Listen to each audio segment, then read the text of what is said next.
Hi, I'm Jan Brandvold, and today for Vegan Easy, I want to talk about beans. Where if you're going to be a vegan, you should learn to love beans, even if you think you don't. There's a million recipes out there. Every culture has beans and bean recipes, whether it's Indian or South American or Mexican, American, Italian. Everybody has some kind of legume that is a staple of their diet.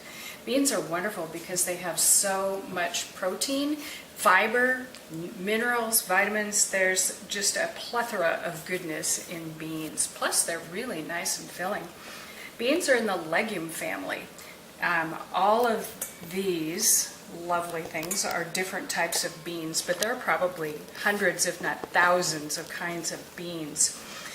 Our area is famous for its dried peas and lentils, which these are some of our lentils and these are some of our dried peas. We are the dried pea and lentil capital of the world in the state of Washington.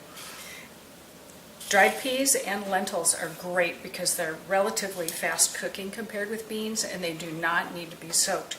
You do, however, want to pick through them and make sure there are no rocks, because that's not very pleasant to bite down on in your soup, and rinse them off before you use them. I have several kinds of beans here just to show you how pretty they can be. I have beautiful black soybeans, which make wonderful salads and great soups. I love to buy beans when I travel. These little beans are from the Tohono O'odham tribe in Arizona that I got at their tea room of all places, and they're wonderful and make a great souvenir that you don't have to keep forever. These little red beans are from China. They're adzuki beans or azuki beans, known as, they have several different names, but these are the little red beans that you find inside of dumplings, or I've seen mochi desserts that are filled with the red bean. They're a very sweet bean. The beans I want to show you right now are just pinto beans, which are very common for making baked beans or chili.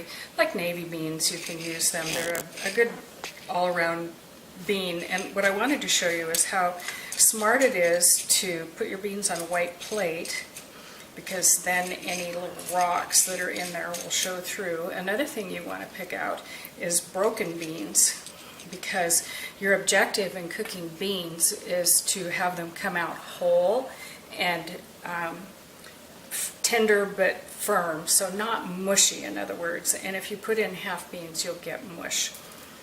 To prepare your beans, there are 3 different ways of soaking them, and 2 of them are quite well known.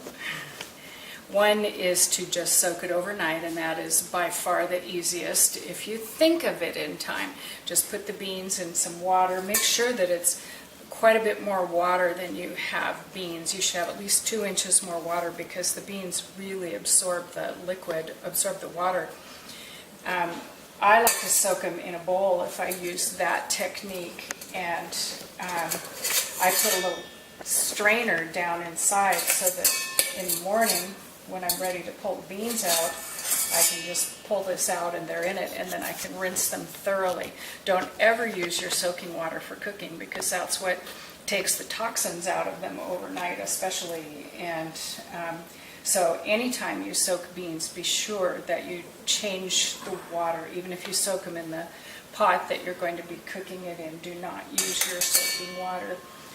Another method, quicker, is to put your beans into a kettle, and same thing, cover them with at least 2 inches of water. So a big flat kettle might be your best bet.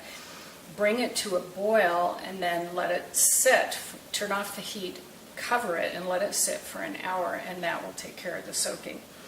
A third method that's a lot lesser known is in the microwave, and this is the fastest one yet, and it's actually the one that gets the most gas out of the beans.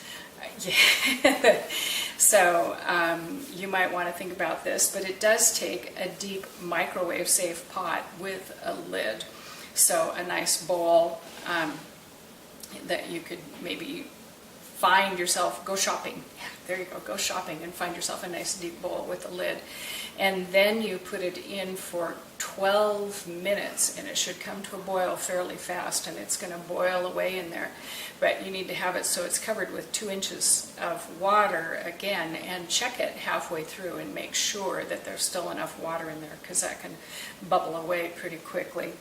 And use your pot holders to take it out, and then just rinse it and proceed as usual. There are a lot of different ways to cook beans. You can cook them in a pressure cooker, in the oven, on the stove, even in the microwave. And every bean is different. If you're cooking a kidney bean, be sure you boil it for 12 minutes, change the water, and then put it back and start to cook. And that's because kidney beans have a toxin in the skin that needs to be boiled away before you use them. Most other beans are safe, but be sure you read your instructions. Your beans in a slow cooker could take all day to cook, 8 hours. In a pressure cooker, they could take 15 minutes. So that's a great way to cook beans if you're in a hurry.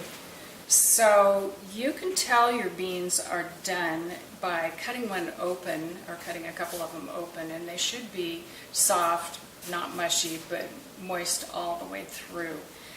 One thing you should know about beans is there is a shelf life. People seem to think that beans will last forever, and the bean itself will, but what happens is they get so dry that they won't absorb water anymore, and they won't cook. So preferably use your beans inside of a year of when you buy them, really no longer than 2 years. So always put a date on them when you put them in the pantry. But you can save a lot of money by soaking and cooking your own beans.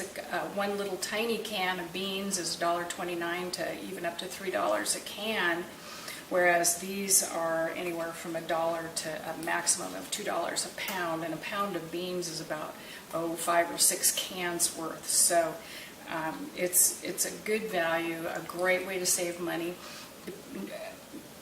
Homemade beans are a lot tastier. They just have a lot fresher taste, and I highly recommend that you try them. Thanks.